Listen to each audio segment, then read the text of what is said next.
Hello, everybody. Welcome to part 2. I feel like I did that last time, too. You did. What did I do 2 about? Two. 2 shows in 1. Yes, and this is part 2, episode 2 of season 2. Look at us. Man, oh man. We That's have a awesome. theme. I can't wait till we get to 11, 11, 11. What are we going to do? That has to be a really special one. But we're going to have 11 parts. Ooh. Yeah. That would be a big one. We almost could have done 11 parts on this. Yeah, I think I'm so, really too. having to condense it down? Yes. No. So I understand. So I'm going to try and fly through it, but if there's any questions or I'm not clear, okay. I need you to... Yeah. Reel it in. Yes, Reel it yes. in. Bring Dia back around. First off, I'm Jenny Olson-Paden. Oh, I'm Dia Cappleman. And welcome to That Kind of Podcast. Yes. Yeah. What kind of podcast are we? That kind of podcast. Yep. All right. Well, we're going to get started. All right. So when we ended last time, Bill and Lorraine Courier were missing in Vermont. Right. And your current working theory is that the birds did it. The courier pigeons. The couriers. Pigeons. It's debatable whether or not they were pigeons, but for our reasons, they were probably pigeons. Yes. We also had Samantha Koenig, who was missing in Alaska. A ransom note with her picture had been sent to her family. That's right. Ball beam hammer. Yes, yeah. Exactly. Along with a request for $30,000 deposited into her account. So when that happened, her debit card started pinging in Alaska, but then it started getting used down in Arizona, New Mexico, and Texas. Oh, good Lord. And now we're caught up from last week. Those birds can fly. Damn birds. Going south for the winter. Oh, there you go. Actually, this theory is kind of working. I'm telling you. So they never could catch the abductor because by the time the bank notified the FBI notified the local police, especially when it happened in Arizona, and the police in Alaska were going, wait, what? That would have to be a nightmare. Yes. Yeah. They did figure out that he was probably traveling along the Highway 10 or Interstate 10 corridor. Okay. So they put out a bolo for him because they also noticed, even though he was in disguises when he went to withdraw the money, they noticed a white Ford Focus in the back. Okay. So they put out a bolo for a white Ford Focus along Interstate 10. That's not a needle in a haystack. No. Should be fine. No, not at all. That's good. Yeah. But State Trooper Brian Henry showed up to work on March 13th, thankfully, and he noticed a white Ford Focus and thought, I'll check it out. So he followed it until the driver went 2 miles over the speed limit and pulled him over. That's awesome. And he pulled over a 34-year-old Israel Keys who had an Alaskan driver's license. Okay. So can you imagine State Trooper Henry getting handed this Alaskan driver's license and going, oh. Whoa. Yeah. That's when you go, excuse me, I'm going to go run your license. I'll be right back. And then you get back and you're like, go blue. Yes. That's what I would imagine. Back up. I mean, I'm not a police officer for a reason. I can't play it cool. Yeah. But if he handed that over to me, I'd be like, oh. You just run back to the car.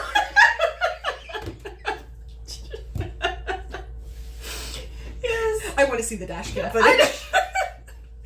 Oh, that would be fantastic. He actually did call for backup. They came, they searched the car, they found Samantha's ATM card, her cell phone, disguises, and the face mask shown in the video. They found bank bills with dye on them. But what they didn't find from robbing banks. Oh, okay. I'm like, yes, there was cash. did he dye his hair? Oh, sorry. Yeah. Bank dye. Bank dye. Yes. Gotcha. But they didn't find Samantha. Okay. Unfortunate. They did take Keys into custody and started asking about it. He tried to deny it at first, saying his excuse was, well, somebody just left this bag of stuff in my truck and it was payment for a job that I did.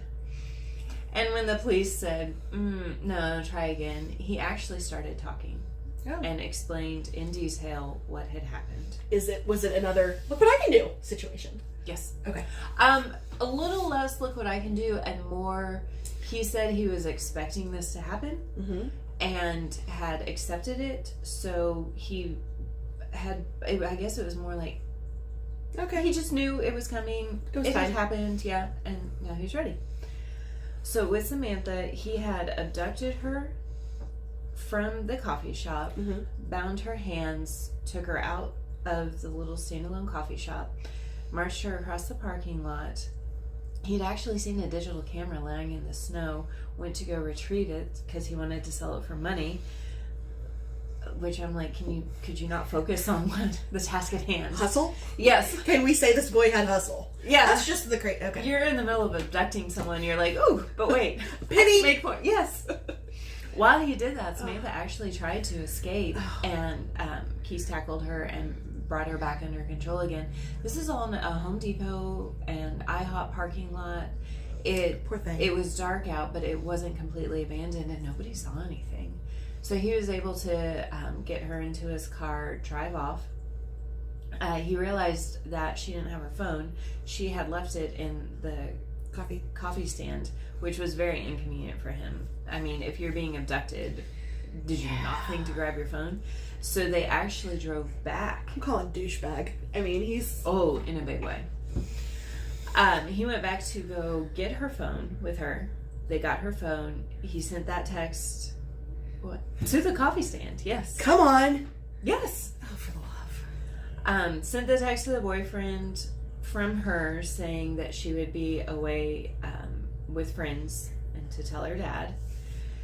And then Keys took Samantha to a little work shed that was attached to his house or right by his house and bound her in there, and then realized, well, she didn't have her debit card.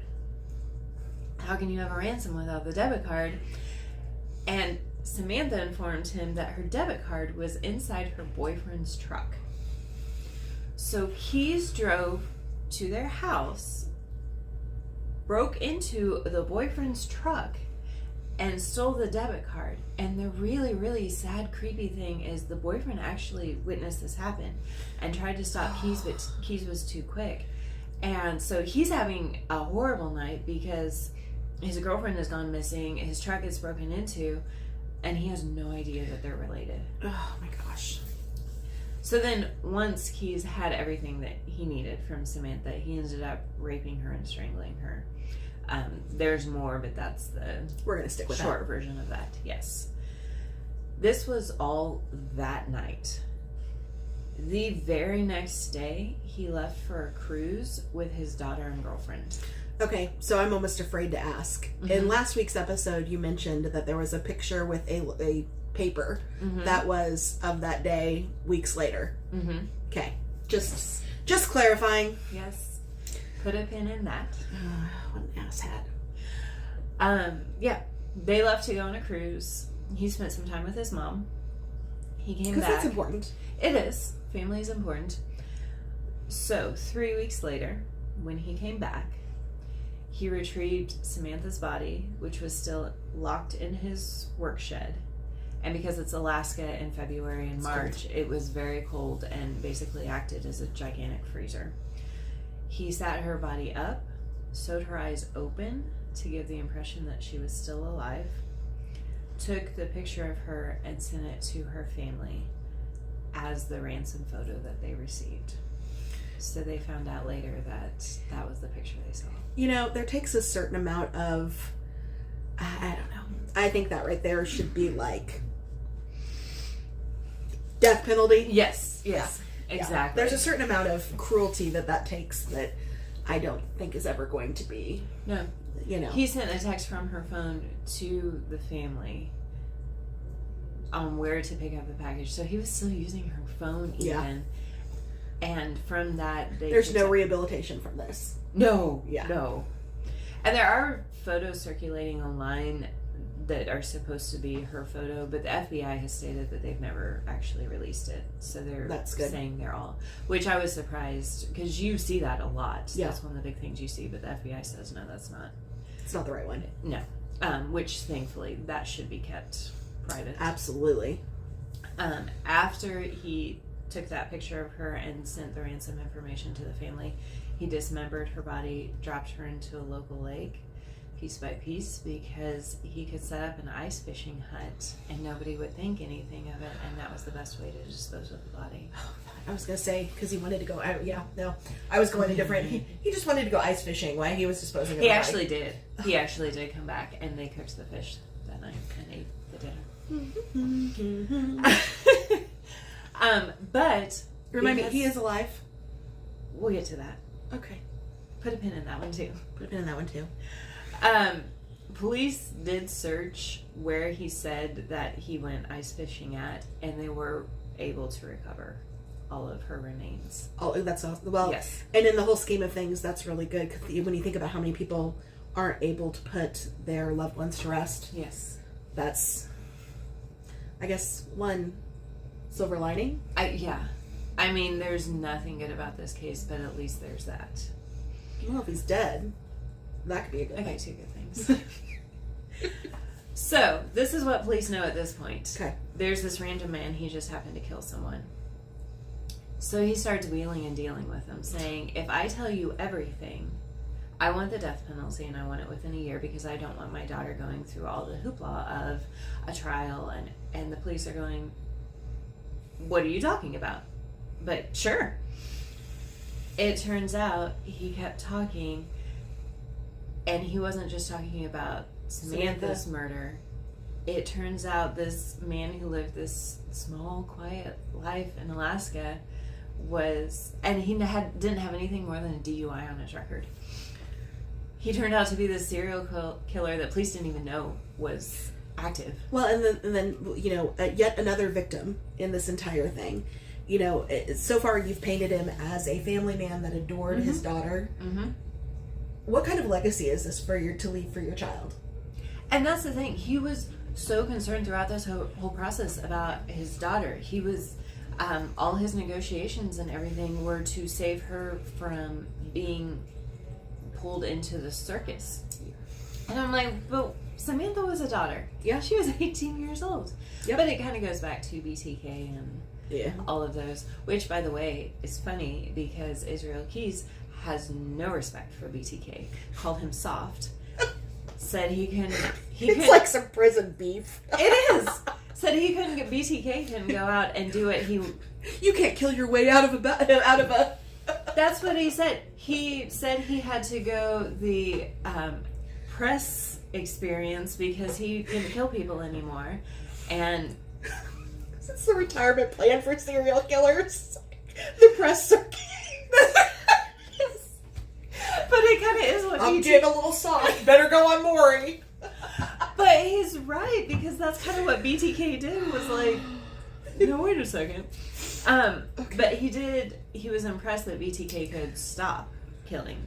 And Israel Keys admittedly said that's not something I could do. Done. Mm-hmm.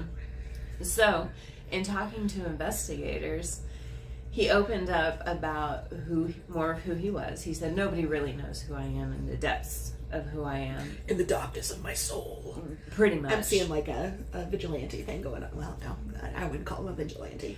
But kind of that, he kind of had that broody sort of... No one knows the real me. Yes, except nobody really did. He was right on he was it. right. He knew that he was different from the time he was 14 because he liked stuff that other people didn't think was normal, including animal torture, even just taunting his neighbors and causing havoc, arson, and other people didn't think that was normal. Weird. I know. Surprise, surprise. So his first confirmed crime that he admitted to was somewhere around 1996 or 1998 when he was about 18 to 20 years old. He abducted a teenage girl from a hiking group in Oregon, raped her, and then released her afterwards. But he admitted he wasn't violent enough and that he wouldn't release anyone again. He is highly suspected of killing 12-year-old Julie Harris in 1996, along with Cassie Emerson and her mom in 1997, because more daughters. Yes. Those murders took place close to where he lived at the time, but he didn't confirm those. Right. He stayed very vague about those. So the first confirmed one was this girl. However, the first confirmed murder that he did cop to was an unidentified couple in Washington, and this was around 2001. But nothing's more is known about it because that's literally all he would tell police. It was a couple in Washington, and they were buried near a valley. And that's where. So this is yet another couple, not the bird people. Not the bird people. Okay, not the couriers. No, couriers are in Vermont. This is a couple in Washington. Okay. Overall, he did admit to 4 total murders in Washington State. Okay. From 2001 to 2007, but he wouldn't give more details about the other 2. So we have the couple, and then there were 2 single murders, but there's no more information on that. I'm having a hard time believing that's all. He did admit to another murder. Here you go. In Look what I can do. 2009 in upstate New York. Nothing more is really known about that one. He's heavily suspected in the murder of Deborah Feldman from Hackensack, New Jersey in 2009. When police showed him a picture of that woman, This is going to make me mad, isn't it? No, he looked and paused because they would show him pictures of unsolved, and he would say, no. They showed him that picture, and he said, I'm not ready to talk about that one. So he never, that whole, I'm neither confirming nor denying. Yeah. In 2009, he abducted and murdered an unidentified man and then robbed a bank in Tupper Lake, New York. But again, don't have any further information on that, including the man's name, because he didn't care about the names. Of course not. So then his next confirmed kills are Bill and Lorraine Currier in 2012, who we spoke about last episode. So what is the time frame from the confirmed kills? He admitted that he started in 1996. And he was caught in 12. Correct. Okay. Correct. His attack was in 1996. His first murder was in 2001, according to him. Okay. But it's suspected his first murder started taking place in 96. Okay. Because he let the first one he admitted to go. Yes, okay. Correct. So, for the couriers, to explain the unknowns that we had from last time, he admitted to blitz attacking them. He flew into Chicago, rented a car, drove to Vermont. Good night. Because that would keep him away from it. He was going to attack another man who was on a motorcycle, but the man moved too quickly. Keys couldn't get to him. So he went back to his hotel room, regrouped, came back out, went after the couriers. He basically just ambushed them as they slept. He tied them up and took them to an abandoned Essex farmhouse. Okay, so this is the part that kind of makes me happy. They really frustrated him. Good. He tried to text someone through their cell phones, but they didn't have texting capabilities, so he couldn't. Yes. When he took Bill to the basement of that farmhouse, Lorraine tried to escape. Oh. Unfortunately, Keys did recapture her, but she was fighting. Well, she didn't have her glasses or her contacts. No, she didn't. And she was going blind into the dark and said, I'm going to do this. And then finally, while Keys was dealing with that, Bill tried to escape. But unfortunately, Keys recaptured him as well. And Keys was so frustrated at this point that he just shot Bill to death. Which, in hindsight, could be a blessing. Yeah, it's a sad thing to say that's a blessing, but with Keys' history, it probably was. He then raped Lorraine, strangled her to unconsciousness, took her to the basement where she woke up, saw Bill, and then Keys strangled her again until she died. He buried their bodies in debris and left them in the farmhouse. He planned on using their car in more fun, let's irritate him. He was going to use their car in more bank robbing, in a bank robbing spree, but it had serious mechanical issues, so he abandoned it. See, that's the reason my car is in the shape it's in. Nobody's going to use yours for bank robberies. See, that's like some karmic justice. It is. You know, it's like, I just be like, I hope Bill and Lorraine were both like, that asshole. Yeah, I bet they were. Yep. They sounded feisty. Yes. Well, they had birds. You have to be feisty to have birds, I'm telling you. So then in October of that year, the farmhouse was demolished and all the debris was taken to a landfill, including Bill and Lorraine. So once Keyes had admitted to their murders and what happened to him, and then the police realized what happened to the farmhouse, there were massive search efforts. People really came out in droves, but unfortunately they've never been found. Oh, that's too bad. Yes. So one question you might be asking is, how did the birds get away with it? How did they? That's the question on everybody's mind right now. How did he do all of this? Because so far we have talked about all these bank robberies. We have talked about arson. We haven't even... It's a lot of trips to Home Depot. A lot. We haven't touched on, I think it was 20 to 30 home burglaries. Oh my gosh.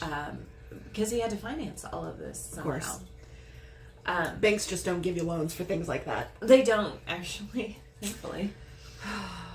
He studied serial killers, especially Ted Bundy, and decided what to do to stay under the radar. Mm-hmm. So what he chose to do was pay in cash as much as possible. Okay.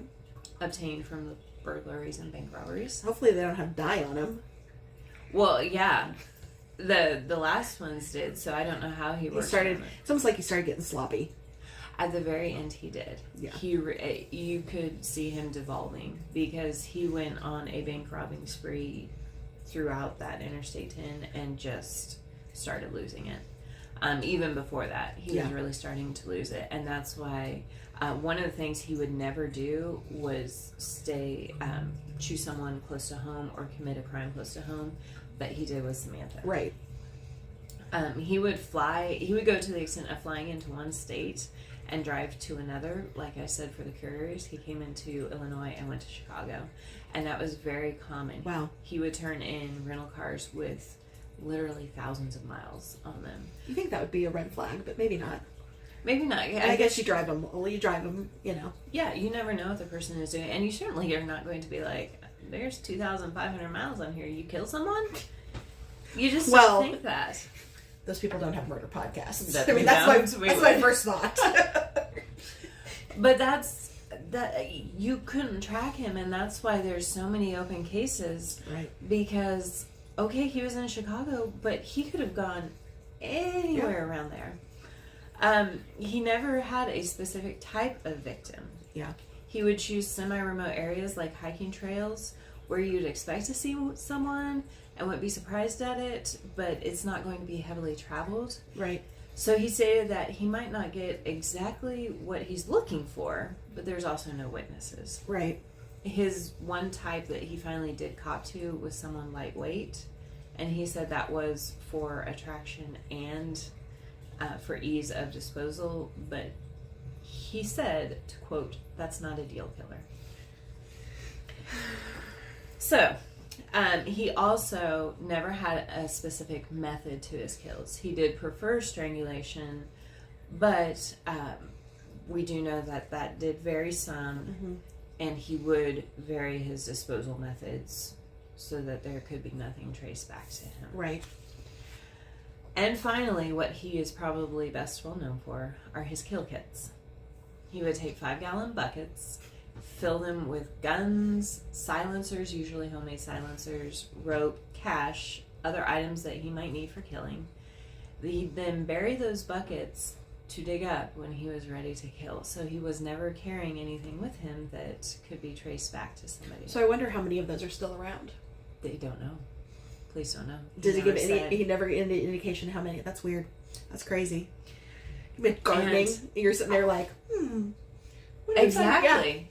And I think eventually we will come across these over time because they're all across the country. He did admit that they're all across the country, and sometimes he wouldn't come back for years to them, which to me is impressive because I forget what I was doing 30 seconds ago. I'm not going to remember. What? You come back and there's like a whole new shopping mall. What the heck? Well, I wonder if that even happens I'm sure sometimes too. And the thing is, he would even remember where these kill kits were. He would go to places he'd never been before because that way he couldn't be traced back to it. So he went to a brand new state, a brand new city, buried this bucket, and then a couple years later came back to that exact spot. So it's just insane how, when you see descriptions of him, it's constantly meticulous. You had until the end, which it's almost like two different people. Yes.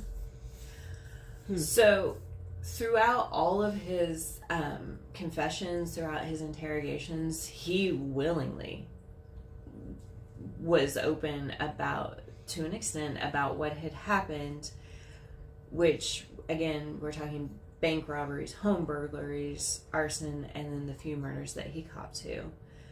And he would plead guilty to all of the charges brought against him as long as he was executed and the trial took less than a year, again, so that his daughter didn't have to go through all of that. Okay, so I'm just gonna say, this just chaps my ass. Okay, you've done all these things to all these people, and you have the audacity to then demand how you get murdered, or how you get killed.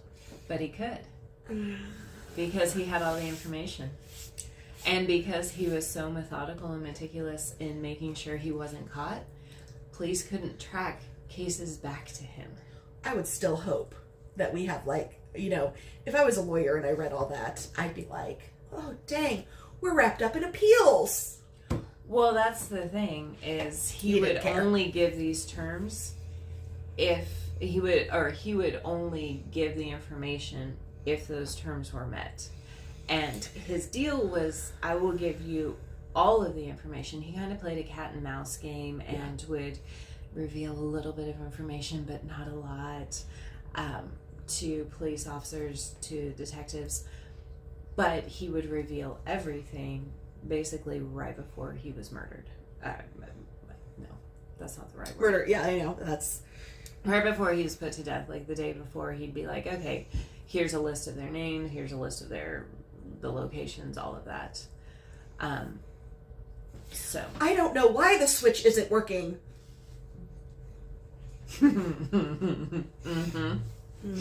Oh, I could see. You would be wonderful for that. But again, and this is what is so important, he didn't want his name released. He's not one of these guys that was looking for fame. Mm-hmm. He didn't want his name released. He didn't want the details of his crimes to be released, especially the sexual details, because of his daughter. And he wanted it to be done very quickly. Unfortunately, on July 20th, a Vermont news station broke the story on Keyes' connection to the disappearance of the couriers. And as a result, Keyes refused to speak to investigators for 2 months. And despite having this deal about giving them more details, he stopped. And they had to work with him again to kind of get him to open back up. And even more so, he was cooperative, but still very careful in what he did. The detectives considered his information that he gave them to be very meticulous, very planned. He never got heated. He never revealed too much. It was always very cool and calm. Yeah. Very nonchalant. He knew what he did. He wasn't remorseful for it. I wonder what his diagnosis is. Is there any indication of what his diagnosis is? He had no mental illness other than just psychopathy. Yeah. But no, there's no... He's got some sociopath tendencies, pretty good. Well, yes. Yeah. But there's no history of. No, he had a above average IQ. Yep. But like who? Like, not your friend. Like our guy, Ed Kimber? Yeah. No, he's not our friend. No. He seemed to more have studied about how to do it and how to do it without getting caught. So he seems more, as opposed to having something mentally wrong, right? Just being a student of murder. So then, when the red tape between the states and the federal government, because he didn't want to go from state to state to state, he just wanted the federal government to convict him, be done, kill him. And then, of course, the whole legal process. It kept dragging on. So, along with that, and his name being out in public, Keyes actually killed himself in his jail cell on December 12th, 2012. He got caught in 12. Yep. And he committed suicide in 12. Yes.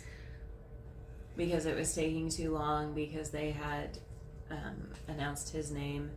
He smuggled in a razor to slash his wrists. He also hung himself. So it's nice that the trash took himself out, but we're missing a whole lot of information that only he could answer. And so that's when it gets a little frustrating for me too, because he wanted to die.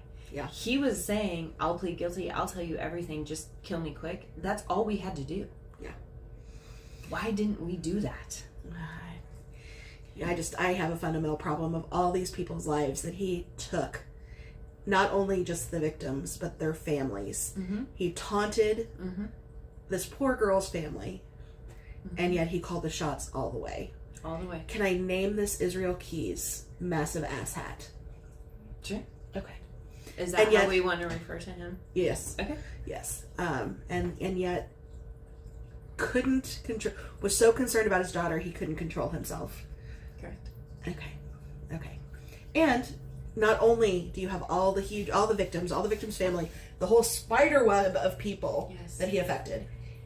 He has a girlfriend, or had a girlfriend and a daughter that will forever be affected by his actions. Okay. Yes. Alrighty then. He did leave a suicide note. Oh. But because, as we've discussed, he has zero decency. There was nothing in that suicide note about any other victims explaining anything else. It was really just more of this manifesto about the greed of America. And honestly, it's online, and I know a lot of podcasts do cover it. I don't think it's worth giving air to. Yeah. So all we can say is there was a suicide note, and it doesn't do anything. Israel Keys. Massive AssHat. Massive AssHat. On it, he did have 11 skulls drawn in blood. And what are we, Ed Hardy now? Yeah. Maybe that's where. Along with a little information they could get out of him, it does lead authorities to suspect that his final death toll is 11. But to me, it seems like there could be a lot more. Yeah. Because you're talking, he was from Canada to America. He was down in Mexico for some of these trips. He was actually in the army and deployed to the Middle East. It could be over there. He often employed sex workers. And we know those are a really great first target for a lot of serial killers. Yeah. So the FBI has an extremely comprehensive list. I ended up not reading through it all because it's detailed, of his travels on their website, and that includes rental cars and the license plate numbers. Can you imagine being that person that's in charge? Like, I actually think that would be kind of fun. Oh, I could do that. Oh yeah, I could totally do that. Sit there, and it really, his map and his case really would look like that one that you have in the background with all the red lines, and this is where you go, and this is where he went on this day that we know, but he could have gone within a 500-mile radius on this day. So you have to look at missing persons cases. And he did say that on one of his cases, he tried his best to make it look like they were accidents if their body ever were found. One of the bodies was found, and it was ruled an accident, but he didn't say who that was. So there is an solved case out there for one of his victims. Yeah. But it was ruled an accident. Yeah. That's just tragic. Yes. So that is the story of Israel Keys' Massive AssHat. And how he went to such incredible lengths to get away with murder. Yeah. And you think about his poor girlfriend. I mean, like, you would think that you are... I mean, there are some clueless people in the world, let's be honest. But he was so good. I mean, like, he literally... I mean, she probably had no clue. No, she said that... No, the daughter's mom said that he was controlling. Yeah. That there were some issues in the relationship. He was always concerned about what she was doing, where she was going, but she could never ask questions about what he was doing. Right. Now that is abusive. It is abusive, but it's not, you don't automatically think murder. Right. You think this guy's an AssHat. Yeah, exactly. You don't realize it's a massive. Murder was like AssHat. massive for people like him. That Yeah.